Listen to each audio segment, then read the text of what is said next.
FDA under emergency use. Dave, I'm wondering, so this tamps down the immune system a little bit. I think, doesn't dexamethasone and some steroids do something similar? Could there be a 3-drug regimen, or does one preclude the use of another that might even lower the recovery time even more? Well, we don't know that yet. Of course, using an antiviral earlier in the disease, which can reduce the viral load, makes sense logically to us. And then adding a drug like Olumiant, which can reduce the body's overinflammation, which can cause some of the most severe lung and breathing problems from COVID-19, is a rational selection. Dexamethasone from the UK study you mentioned was done on any background. Gilead's remdesivir was done on any background. This is the first study looking at a combination rationally, so we don't know the answer to your question.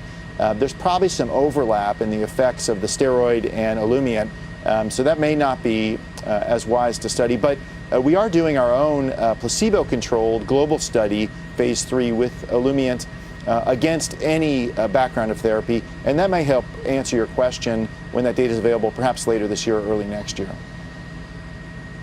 David, I don't think you developed this drug, or Incyte developed this drug for COVID. So no. How big is the market potential? What are the other uses for, because it's an immune modulator, what are the other uses, and what's the eventual size, in your view, for market potential? Well, we didn't develop this for necessarily business reasons. This is part of a industry-wide, company-wide for Lilly response to COVID-19, which started in mid-February here for us. As you know, we've been on the show talking about our neutralizing antibodies. Those are our data's developing now, and we hope to have some announcements shortly on that. We set up testing to support our state of Indiana when there's a dire situation on testing, and we've tested baricitinib in this case in a series of studies to help patients. The opportunity is smallish for this because the treatment course is only 7 to 15 days. The drug is originally developed for rheumatoid arthritis. It's indicated globally for that. We currently have phase 3 programs for other serious autoimmune conditions like lupus, atopic dermatitis, and alopecia areata. All those are ongoing, and we hope they're positive too. This effort was really to respond to the global pandemic issue and make a difference for patients. We're super pleased that it does make a difference. And I think in these day and age when we're all desperate for well-controlled, rigorous scientific evaluations, that's what this study, Act 2, was. It's the gold standard phase 3 design with NIH. So we're pleased to be a part of that. David, overall, just switching gears a little bit, what do you think of the current state of discourse on drug pricing is? It seems like both Republicans and Democrats are becoming much more hands-on about what I would even call price control. Do you think the Trump administration has it wrong on trying to get the same price for drugs here as in abroad, where they basically just have price controls? Do you talk to the administration and push back on the notion that drugs are not worth what we pay for them? I mean, it certainly helps to prevent hospitalization. Exactly. Well, we have the global industry is a U.S. industry, basically. 70% of R&D, many of the manufacturing jobs, a lot of the big companies are headquartered here. Even those that have a flag in Europe, a lot of operations here. That's because this is the best environment of the world that rewards innovation. So we staunchly defend that environment and speak to the Trump administration and Democrats and everyone else to try to do so. I think the problem is healthcare is complicated. And drug pricing is even more complicated. And simple solutions like, let's just look at the price in France and apply it here, won't really affect patient out-of-pocket costs. So they have it wrong on that. And B, won't allow us to have a balanced system, which is fragile, Joe, as you know, where investors will give us money to take huge risks on drugs like the one you announced today, the Gilead deal with breast cancer. We have our own breast cancer efforts, or Alzheimer's. We've spent billions of dollars looking for solutions there. No one will let us do that if there's not a reward on the other end. And certainly that reward isn't coming out of markets like France. So if we take their system, we won't have much of a business here to invest the way we do. That said, we want to lower out-of-pocket costs for patients, and there are other ways to do it. Mr. Ricks, thank you, David, and thanks for coming on such short notice with this news about the drug. We appreciate it a lot. All right, Sorkin. Whew. Yeah, good news. You all right? I mean, we covered a big 3 hours. It's like a lot. Between the two of us, though, do we not? There's something for everyone. I love Twitter, don't you? But between the two of us, we got it covered, man. We got it covered. Anyway, thank you. See you tomorrow. Final check on the markets. Thank you. We'll do it again tomorrow. We're up. Squawk on the Street. All right, Squawk on the Street is next.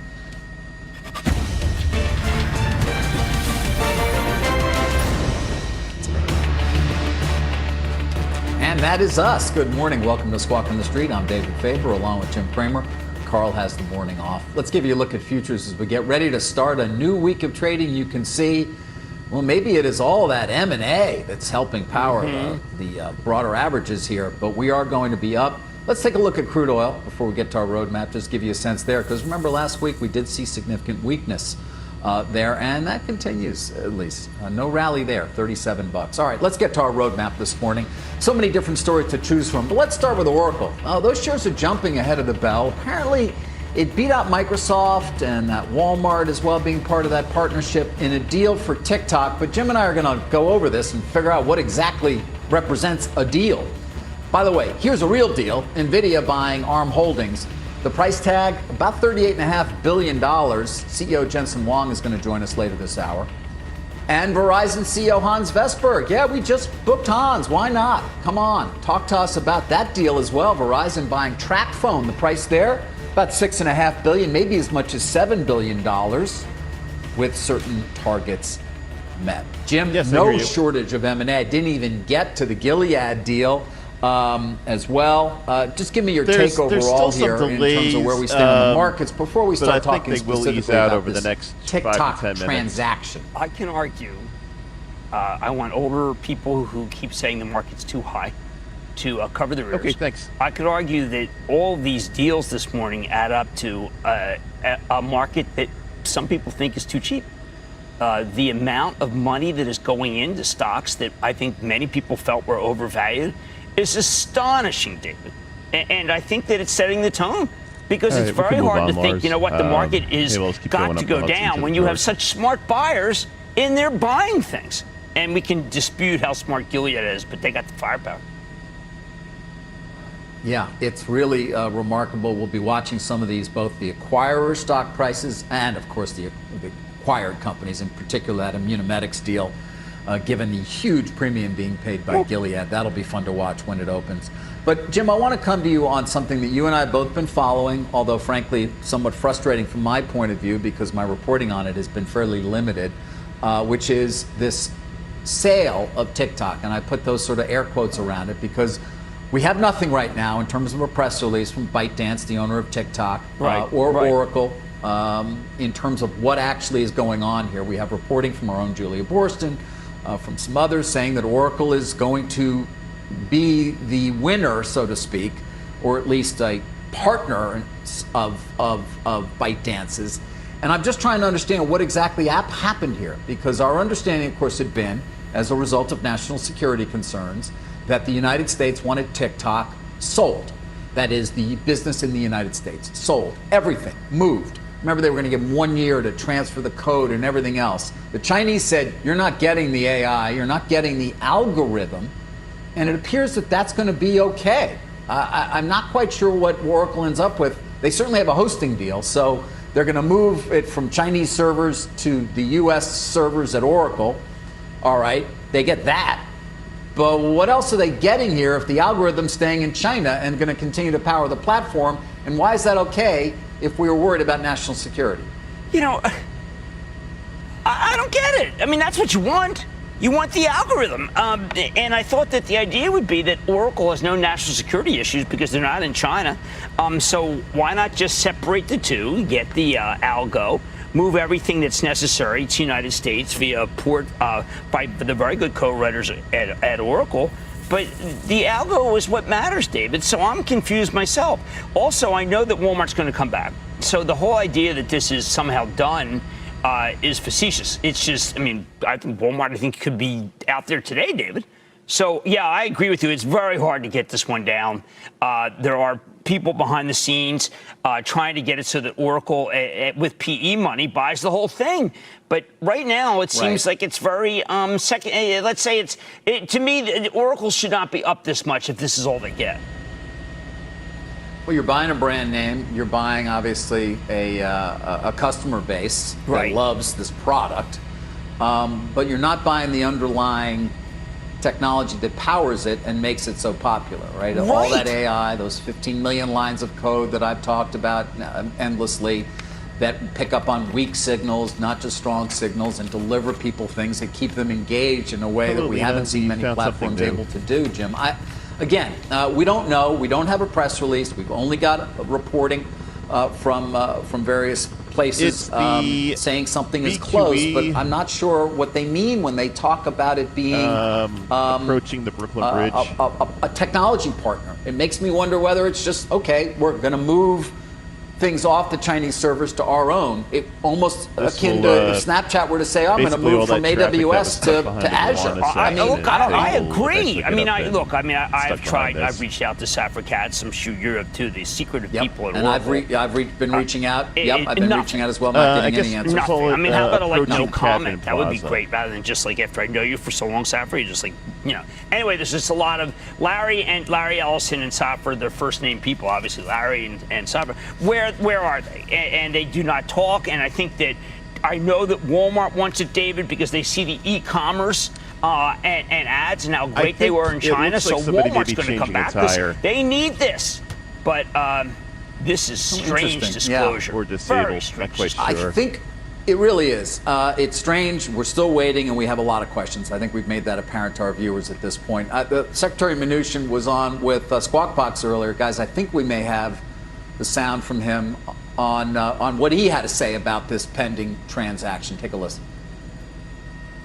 We did get a proposal over the weekend that includes Oracle as the trusted technology partner, with Oracle making many representations for national security issues. There's also a commitment to create TikTok Global as a U.S. headquartered company with 20,000 new jobs. I'm not going to go into the entire proposal. We will be reviewing that at the CFIUS committee this week, and then we'll be making a recommendation to the president and reviewing it with him.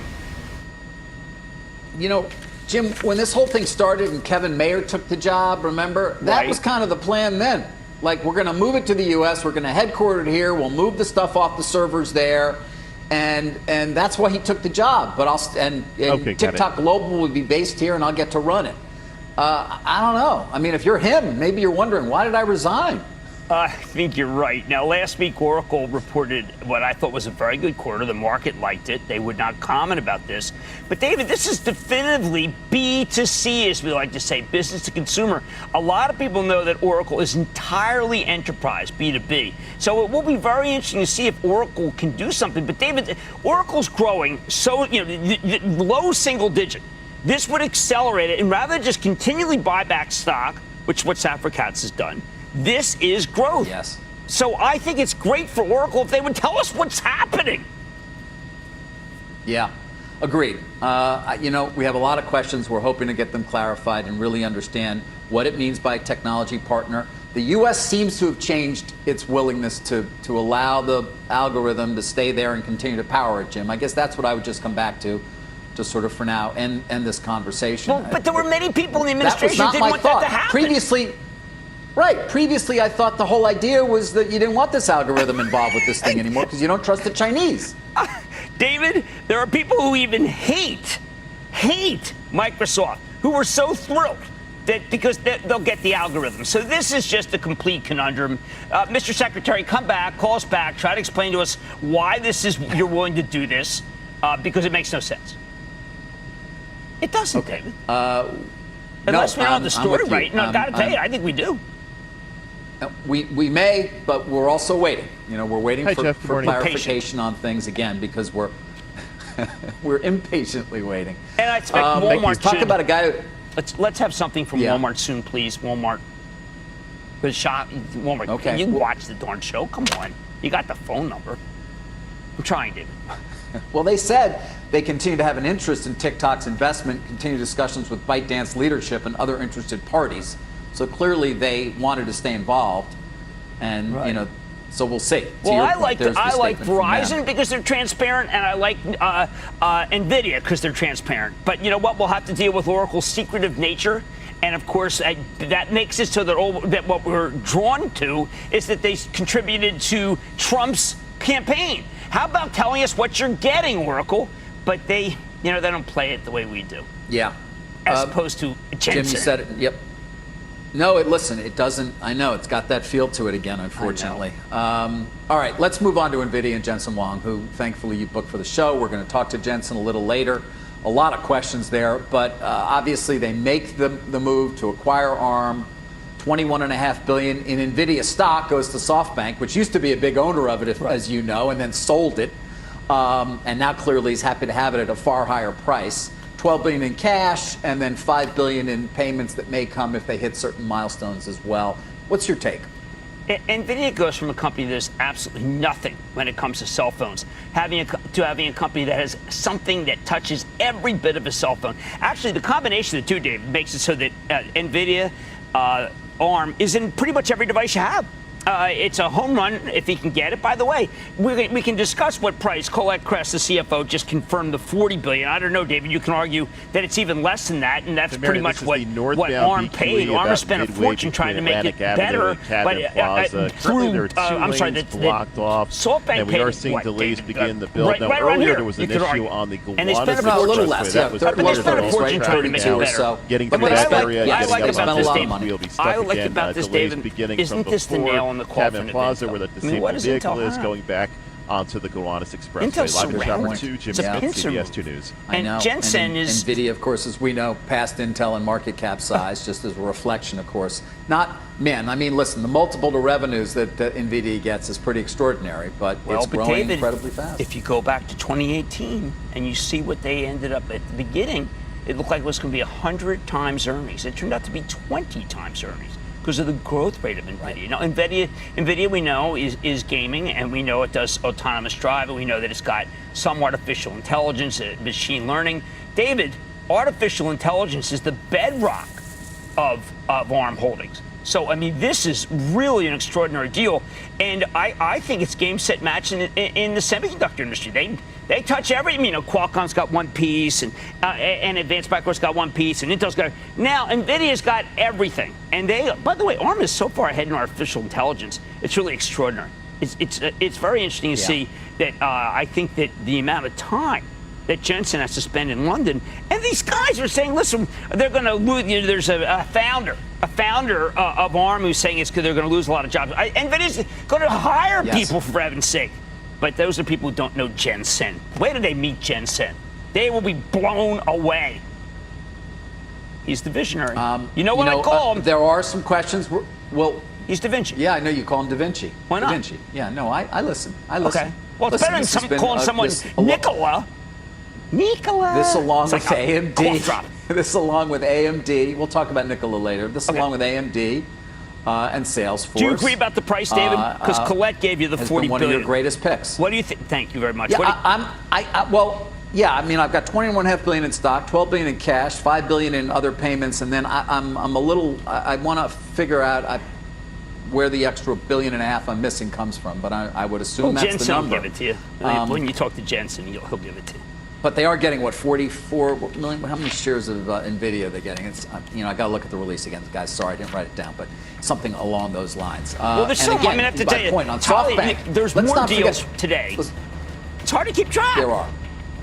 It is hard to keep track. But Let's not forget will. the SoftBank side of this. They take in $40 billion. They're also selling another, in a secondary, more of their SoftBank mobile unit in Japan. They've sold some Alibaba. I mean, they are moving very quickly there. Forget 100-year vision, man. They've got like 100 private, David? A lot of cash. Vision. I know. Reports about going private. I'd love to see how that capital structure would work there, how much debt they'd need. But let's maybe get they could this pull done, it off, David. given that enormous Did you really Alibaba book Hans? position as well. Did you book Hans? Yeah, we booked Hans. In fact, when we come back, we'll have an exclusive with that man right there, Hans Vestberg, the CEO of Verizon, after another sizable deal this morning, Track Mobile, $6.5 billion. We'll ask him about that. Stay with us.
I'm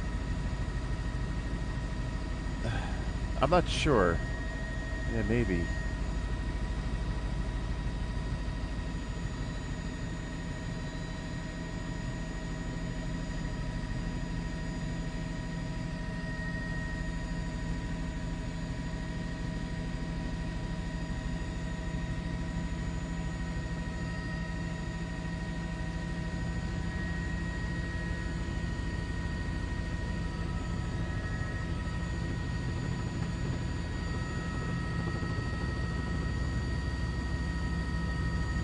Verizon announcing plans to purchase prepaid phone provider TracFone this morning. It's a deal that could be worth as much as $7 billion. Verizon CEO Hans Vestberg joins us now for an exclusive interview. Hans, thanks for making the time, getting to the Zoom here or whatever you're using to connect to us.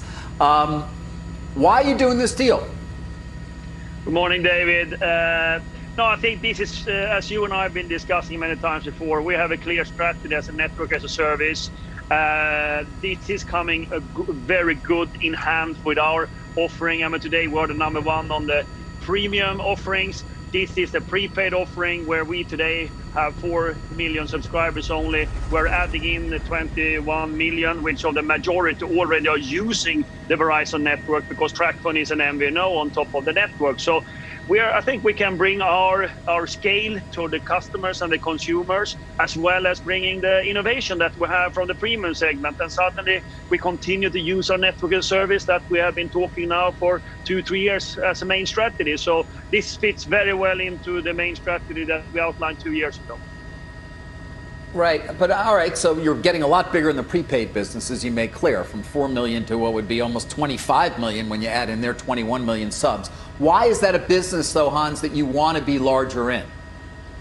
No, I think that first of all, we want to play in all the segments for the consumers in the United States and be able to use our scale, because ultimately we talk about our scale, the network, the distribution platform, the innovation platform, and we can then orchestrate that on the needs of our customers. And that's sort of the idea we had all the time, that we can do that for different types of parts of the segment in this market. And so that fits very well in for us. And that it is a growth segment as well, so it also plays into our growth narrative that we want to grow GDP plus. So it fits into all the things we've discussed the previous 2 years. Yeah, why? I mean, it's a fairly sizable price you're paying here for these subs. We can measure it in different ways, but why was it, a price that you feel is a reasonable one for Verizon to be paying for these subs, the 90,000 retail locations as well? No, I think it's a fair valuation that we're paying for. We have, of course, operational efficiencies that we can bring into this, and ultimately the innovation that we can bring to the table in order to create growth. So for us, it all hangs together with our business model. And then, as we said, also the first year of operation, we believe we're going to be EPS accretive on this one. So it all hangs together with the financial prudence that we always have, together with the strategic intent we have. Is it a reflection at all of your concern about the U.S. economy? I mean, I bring that up because obviously prepaid typically, have a credit that is not as strong and things of that nature. Is it perhaps a reflection of the times we're in, where we're going to unfortunately have a lot of people who have to go that route? No, actually, we started this conversation. First of all, we have been a long-term partner of TracFone, and the majority of all the customers on the TracFone network is on the Verizon network. We started this conversation at the latter part of 2019 as we saw this fitting into our strategy. So, of course, in today's environment, you see more potential when it comes to the prepaid as we're in COVID-19, but it was more of a long-term strategy that we have outlined as a company. Hans, Jim Cramer. Hey, Cramer. How you been? I'm fine. You? All right, buddy. Okay, listen to me. Red Ventures today buys CNET from Viacom, $500 million. What is the price that you're willing to sell Yahoo?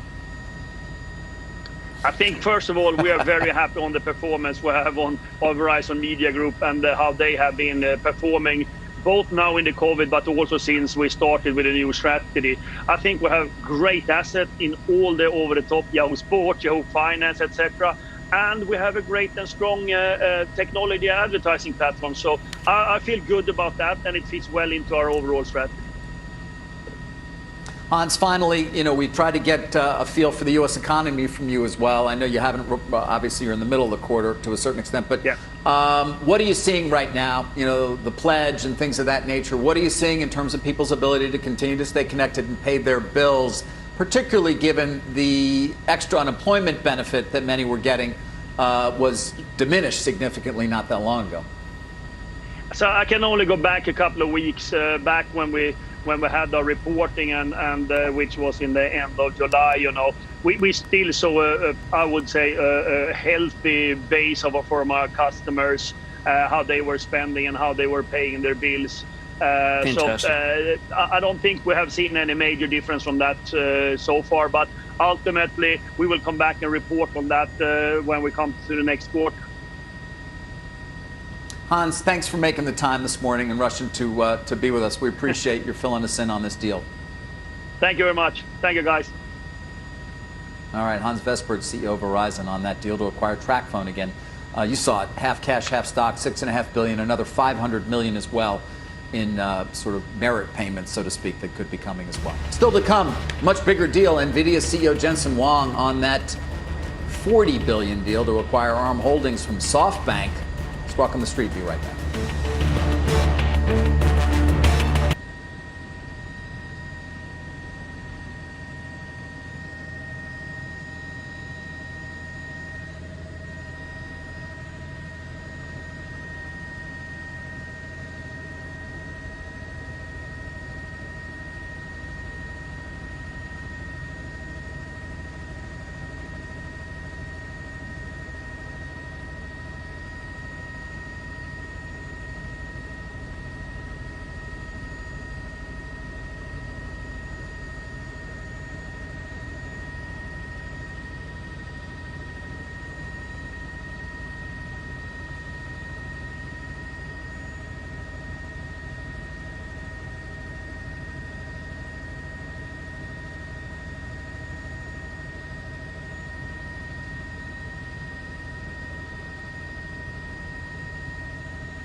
Okay, got it. And I just watched the tape back. Yeah, that truck and the second vehicle clipped each other, merging over to the left to get around the original car.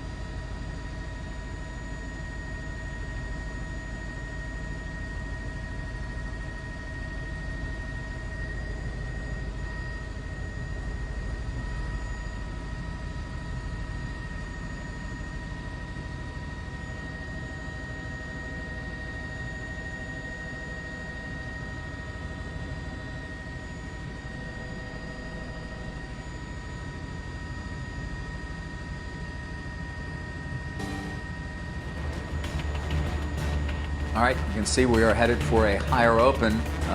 Only 6 minutes or so from now, we'll get started. In 5, actually, minutes from now with an opening bell as well. Not long after that opening bell, we'll be speaking with NVIDIA CEO Jensen Huang. His company, of course, buying ARM Holdings from SoftBank.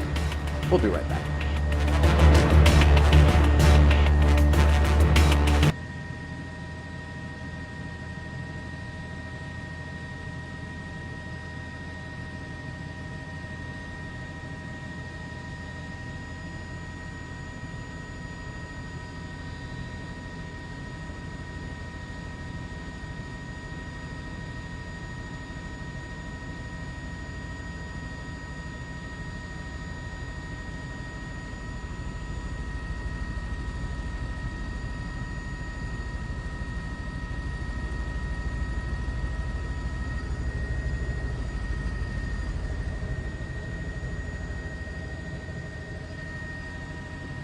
Okay, got it.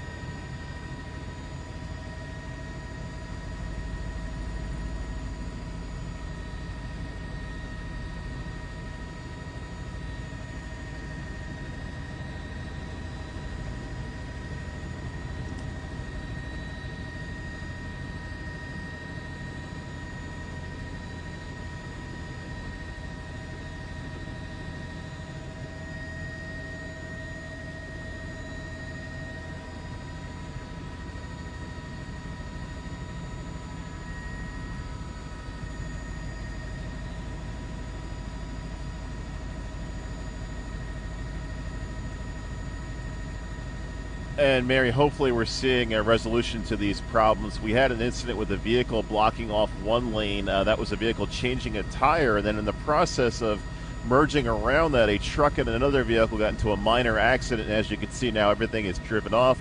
Police now in the process of reopening all lanes. This happened on the northbound BQE approaching Cadman Plaza. So as a result, there are delays, bumper-to-bumper traffic back onto the Gowanus Expressway. Live in Chopper 2, Jim Smith, CBS 2 News.